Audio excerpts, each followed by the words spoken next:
Lord, iligtas niyo po si Jessica. Iligtas niyo po yung kapatid namin.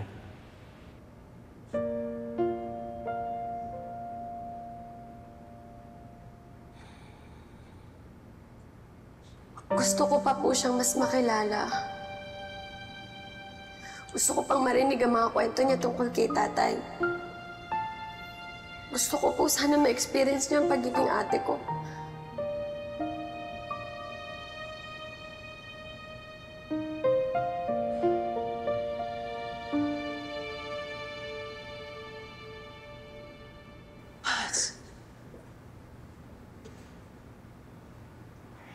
Wala na si Jessica.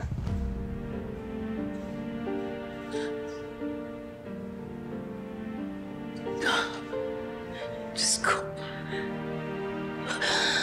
Bakit? Hindi. Hindi. Ang bata pa ni Jessica. Ang bata pa ni Jessica. Ang bata pa niya. Ano nangyayari?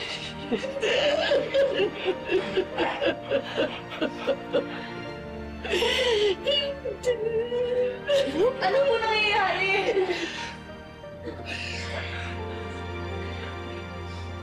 Si Jessica po ba?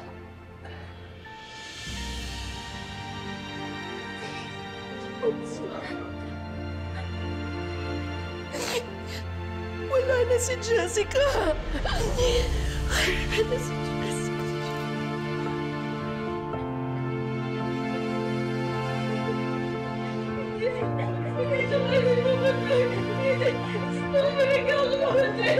Hindi niyo ba tinatanggap yung sorry ko?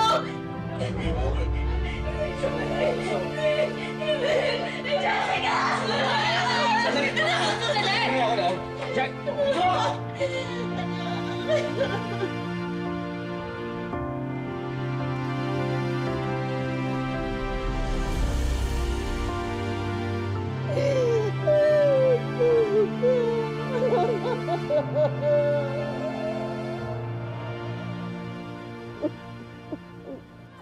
Ano ba wala si Jessica?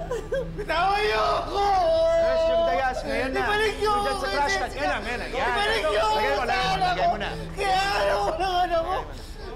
Bitawan niyo ako! Manuel, wag. Bitawan niyo ako! Wag muna, wag ba? Good. Hawakan lang. Okay, good. It's okay.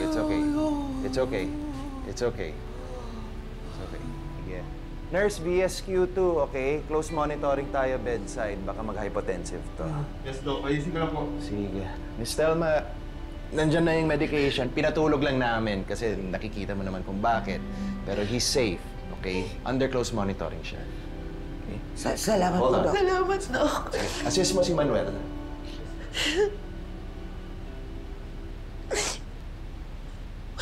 Mare, hindi ko na alam kung anong gagawin ko. Hindi ko alam kung ano. Hindi ko alam kung sino uunahin. Mars, puntahan mo muna yung mga bata. Puntahan mo si Colleen.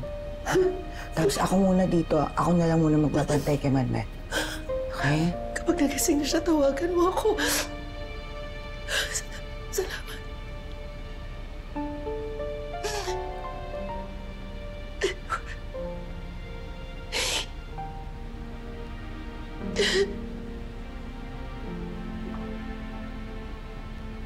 Bunso, sandali lang. Tawagan niyo! Anak ko makita si Jessica!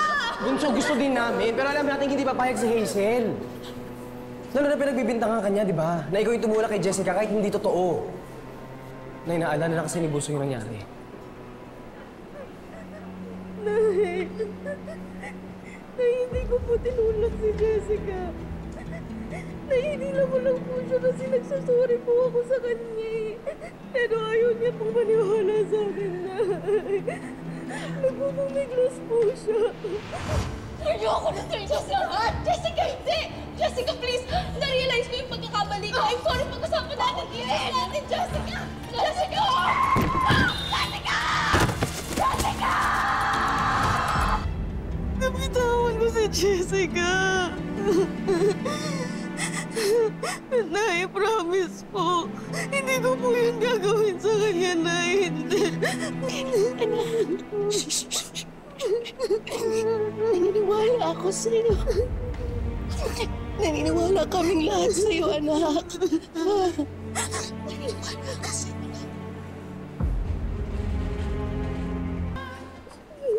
Nay, kami naman po ni Kuya. Consult kami kay Atty. Eva. Kilala na natin si Hazel. Just in case, magsampa siya ng kaso laban kay Kuya. Ano sabi? Huwag tayo matakot. Kailangan lang natin patunayan na hindi tinulak ni Colleen si Jessica. Pero baka raw pang maging problema lang natin kapag pinilit ni Hazel na may malice or intent si Colleen. Pwede niya kasi gamitin yung awal ni Jessica at Libuso. Yung pagsugod niya sa FLP, yung susulatin si Jessica sa away nila. Pwede niyang gawing malaking issue to para palabasin mo yung motibo si Libuso. Nay, bugay po ko na po ko ni Hazel, Nay. Bugay po ko na niya po ako. Hindi ko hahayaang mangyari yun. Huwag ka matakot. Lalabanan natin siya. Ha? Lalabanan natin siya. Tama na yan, anak. Tama na.